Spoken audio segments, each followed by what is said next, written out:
Hello, everyone. My name is Donnelle McGee, Department of English, Mission College. Glad to be with you. Going to provide you with, which I hope proves to be a few insightful ideas as you continue to work with students in your classrooms. Um, and I hope these work. I had the pleasure of being part of the community of practice, working with equity under the leadership of Sarah Sullivan this past spring 2021 semester. And to all my colleagues who were part of the cohort, beautiful progress, beautiful strategies, techniques were discussed, being developed, from culturally responsive teaching to this idea of making sure that we equitize our classrooms. So in that spirit, I'm going to share with you 5 ideas that I have implemented into my classroom and into my just ideology of what it means to be an educator. And I hope these work for you. They are designed for English courses, but I do believe they can be utilized across the curriculum. So take what you like, leave the rest, but I hope you can begin to look at these deeply and move from there. So let me share my screen and share my sound, because we're talking about this idea as I set this up for you with the presentation. We're really talking about the power of poetry and music in the classroom. So I'll be sharing 5 ideas that I think really can shape how you look at this idea of using music and using poetry in your curriculum, whether it's English, of course, but I believe these can be transferred to courses in human nutrition, in biology, for example, humanities courses, sociology, psychology. I think these can really work, and I'll explain why as we continue the presentation. So the first idea that I use is just music as a way to set tone for the class.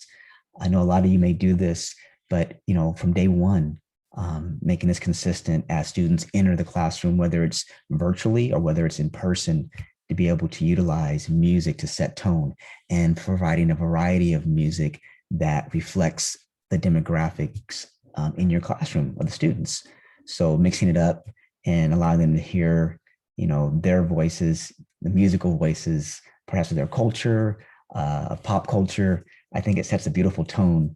And you can look at jazz, you can look at hip hop, you can look at classical music, whatever you'd like to mix in there, but balance it out. So for example, just to showcase this, usually first day of my class, my English 1A or 1B, even a creative writing class, a film course, I always set the tone with music, whether it's playing on Zoom or if it's playing when students walk in. So just to highlight, let's imagine you come to my classroom and you would hear this.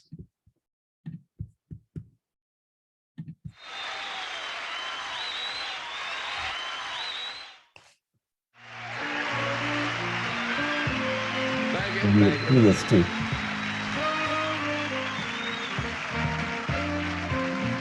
A little bit of this. This is Flying the Family Stone. But who could rain and chase dust away?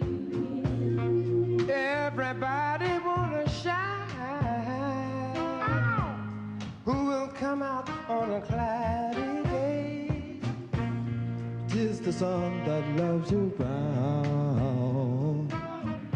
When the system tries to bring you down, never had to shine at night. Don't need darkness to do what you think is right.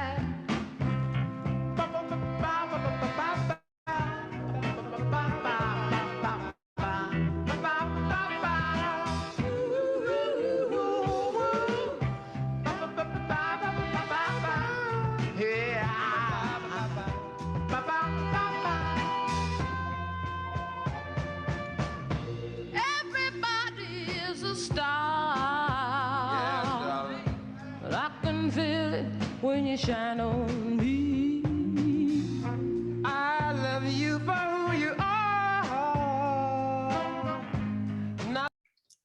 All right, so that's just one idea. I like to begin the class with live music, showing an actual performance as students glide in the room or glide into Zoom.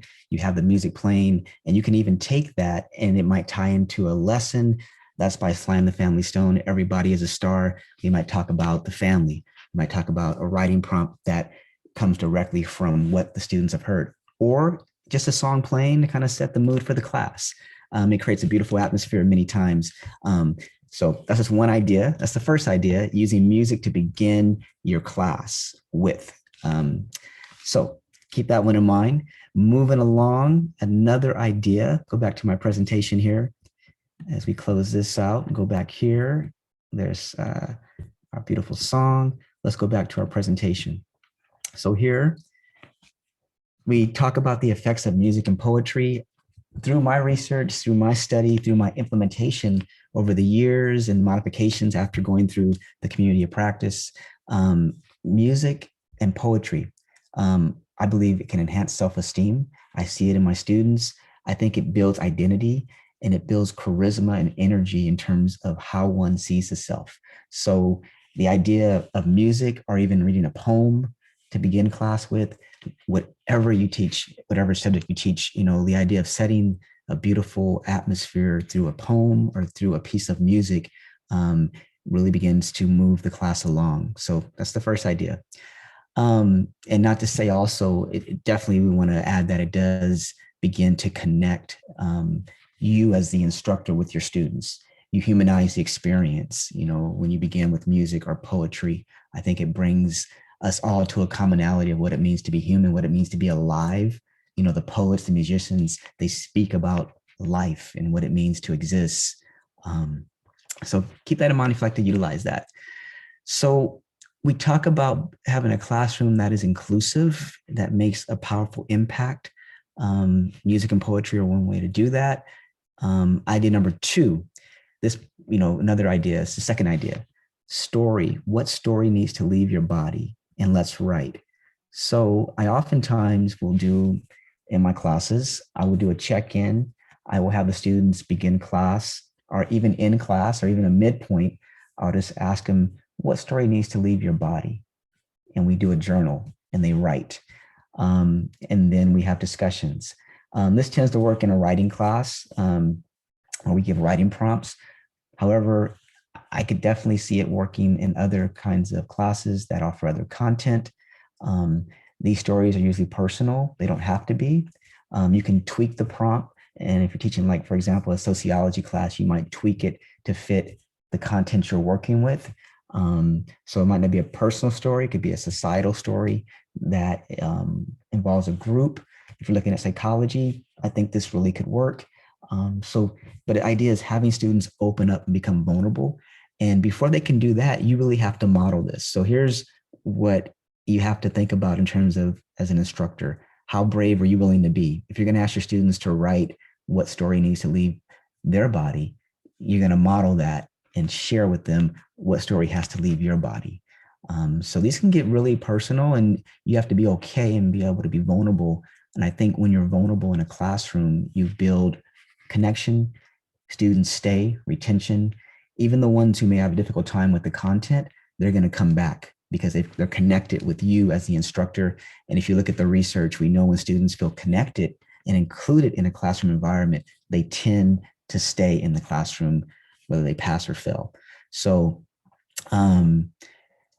when you have the students do this activity, what story needs to leave your body, you let them write 8-10 minutes. And then if it fits into your time that day, you can have some sharing take place. And what this does is, for me, I never force students to share. I do like to share in a circle and we go around and we students have the option to pass, but I found that most students do open up and they will share. And we get to hear the voices of the students. And I always begin with the sharing first to make it a safe atmosphere. But you have to trust and fill your students out and be vulnerable for this to work. And I think it really can enhance the classroom, energize the classroom, because you get past some of the mundane and you get real. And then once you begin to share and the students can share who they are and begin to express themselves, I think many times when you present the content, it's easier for students to be in, to buy in, to be part of the process and begin to learn some other key elements that revolve around the content of the course. So another idea 2 is journaling. uh, having students take a 8 to 10 minute break and just write about what story needs to leave your body, or you can look at it as a check-in. How are you doing today? Express yourself 8 to 10 minutes on paper, or you can even twist it this way. If you're teaching like a STEM class, what are some of the concepts that you're still unclear about? Let's write about those for 8 to 10 minutes, and then you can share and have a discussion. So that's idea number 2. I hope that one proves beneficial for you. Moving along, let's go to idea number 3. This one I tend to do on opening day. I call it the ID molecule, the We Are Here Together activity. So this one's really important. This is important to be, as you set this up, there's different aspects you have to really look at. You have to go in with an open mind. The first day of classes, students are energized. We're energized as instructors. So this really can build trust. It can build cohesiveness in the classroom. And I'm going to walk you through the activity. So when students come in, and before I go over my syllabus or anything, I do this activity before I even go into the course. So I'm looking to build trust. I'm looking to be genuine. And this is the activity. So idea number 3. So the personal song molecule, the ID molecule activity, as the instructor, you're going to have, give the students an index card, something like this. And then you're going to tell the students how music has the ability to inspire us all to find our writing voice. Okay, this is geared towards our English course. You're going to share your personal experience in relation to how music has helped you become a better writer. And that's just a brief introduction. Then you give the student the index card, and you're going to ask them to draw a molecule. So I don't know if you can see this on the screen here, but you have the molecule here, big circle. Let me go that way. There we go. Big circle in the middle with their name, Donnelle McGee. You see the model here. And then you have them draw 4 or 5 smaller circles around that big circle in the middle. And then here's the activity. What you're going to be doing is you're going to have them put their name in the middle, of course, and then you're going to have them write down 4 to 5 things they value. So to model, I put down on mine, I put down education, sports, writing, and family. And then what I use that as, when I talk about and I share, it's my introduction to my students. I'm going to go in deeper about writing, how that saved my life. I'm going to go in about education, how I'm a first generation college student from a low income family. I'm going to get deep with my students. I'm going to talk about sports as a saving grace, having the chance in college to run track and field and cross country. I'm going to talk about family and what that means to me. So I'm showing the students, I'm modeling and showing the students, as your instructor, who is this man up here talking to you for the next 16 weeks, or if it's a summer course, 8 weeks, or a winter term, 4 weeks, but who is this person that is going to be providing you with some insight, some knowledge in this collaborative environment? And this activity works. I mean, I hope you do try it. So once you set it up, you present first, you model. Let's go to the next slide here. Then on the back of the card, this is optional. On the back of the card, before you share, you can have the students write down a song that inspires them as a writer, as a human being. This is an option. And then when you're done, you have the circle, you form the circle, and then you begin the sharing. As I was saying, you begin as the instructor, you begin to share first. And you can even share your song. This is a chance for students to pull their phones out. You have the computer in the room. You can play a small snippet, a sample, not required, but if you like to add that, you can. I used, for my first class session, I used the whole class period for this activity. So I use at least, this is about a 40-minute activity, and then I spend the second part of the class going over the syllabus. But this is key. So you then allow the students to circle up, and you go around and you have the students share their ID molecule. And they're not forced, but in my time doing this over the years and with the changes I made to it, normally every student will share. But it goes back to you with the setup, explaining the activity, and then you beginning first and you being very vulnerable in your sharing. That's the key, because you're going to set the tone, the pace for the activity. So have each student share what is on their card, if possible. Have each student share a bit of the song. That's not required. That's up to you. You have the option there. So that's idea number 3, the personal song molecule. You can even tweak it a little bit, just have it the ID molecule with no music, but it's up to you how you're going to utilize that. But the idea is just beginning to have them write, and then you sharing who you are, and letting the students kind of share who they are. Okay, that's idea number 3. Moving along, another idea you might want to implement or try, looking at poetry. Once again, it's designed for an English course, but who's to say you can't use a poem or poetry in any class to find meaning, to find life and value that relates to your content? So this is idea number 4. Let's explore the words, tone, mood, imagery, our senses. How do you find yourself in the line? And then what I would do, I'll present this usually, I'll put the students in small groups or in breakout rooms. I would give them links or give them hard copies if we're in class, or put it up on the screen there in our class, and have them examine a poem and then identify first individually, and then as a small group, how do you find yourself in the line? And they'll pick one line to share with a large group. So for example, this is a poem by Ocean Vuong. Let's click on this. Ocean Vuong is a lovely contemporary poet who has a lot to say about humanity. So the students would take this poem here, Kissing in Vietnamese. In their group, they would read the poem, okay? And I recommend they read it first silently and then as a group. And then they're asked to find the line that speaks to him, her, they, and share that in their circle, in their small group. I like to go very small, 3 people if I can, a little more intimacy in the sharing. And then you would have them, once they find the line as a group, pick one line they like to share. Be one of the 3 people that shared. What's one line you want to bring back to the large group? So, and then we would go ahead, once they come back, we would have the group read the poem that they were analyzing and then share the one line. And then it gives us a chance to really embrace the poem. I can begin as the instructor to bring in more insights into the course. If this is a non-English course, you might just have an activity where you have a poem that you like to share with the whole class, and just to begin class, to set a mood. And you could ask the class, is there any one line that speaks to you today? And you just kind of have a brief discussion. And then the key is, how can you relate that to what you're going to be covering in the content? So it takes a little practice, but poetry connects to, I think, all of our curriculum. If we look and if we find the truth, I think it's there for us.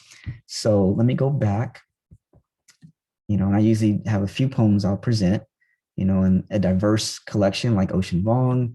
I have one from Sylvia Plath, and then another one from the Poetry Foundation that will give more insights, trying to bring in different ethnicities. Gender is also important, so diversifying. So idea number 4 is just taking poetry and having that personal connection of not trying to so much just break the poem down of what it means or what's taking place, but just begin simply.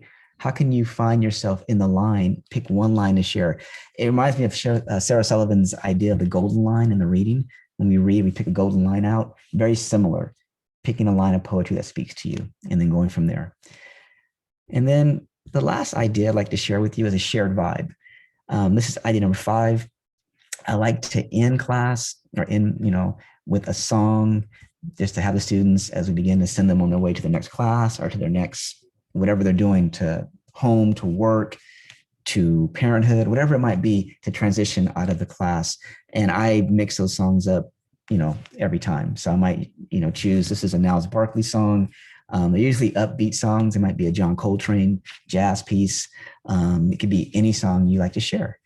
And you could do this every class setting, or you could do it end of the semester. You could do it, after a midterm, before a midterm, to kind of set the mood. So it just depends on how you want to use it, but you're trying to create the shared vibe. And then I like to also, when students begin to anticipate, like, oh, Professor McGee is going to have us, when we come in, there's a song playing every time. He's going to end with a song. And then as the semester goes on, I may ask a student, do you want to bring a song in, to end class with or to begin class with? Just put it out there on our announcement page, or just, we're in class, talk about it. And students become involved. So it becomes their classroom, which I really appreciate. So if we look at this, going back and going from the last back to the first, We have the shared vibe idea number 5. Okay. We have the idea number 4 is the line, finding yourself in the poetry. How do you find yourself in the line? Pick a line to share. We have the idea number 3, which is our personal song molecule activity using the index card. That's a great first day of class activity. And then we have, going back to idea number 2, we have what story needs to leave your body. So class journaling at the midpoint, beginning to end, and getting deep and modifying. You can modify this question based on what you feel fits your content. This is just an example. And then the first idea, which is just my title page, begin your presentation with music, let it flow, trust the process. But all in all, in any kind of teaching where we're going to be successful and really impact our students, we have to be vulnerable. We have to be human, whatever subject matter you teach. And that's the key. Let me stop the share here. So these are just my ideas. It's been a pleasure. I hope these work for you. If you like more information, this is just an overview. If you'd like to be in touch with me, you can find me, when we get back to campus, hopefully soon, spring 2022. You can find me on email, Donnelle McGee, English department. I'm here to support you as you redefine your craft. I'm always a work in progress myself, and these tools will really help me. So with that, I wish you much peace and much love, and we will be in touch. Take care.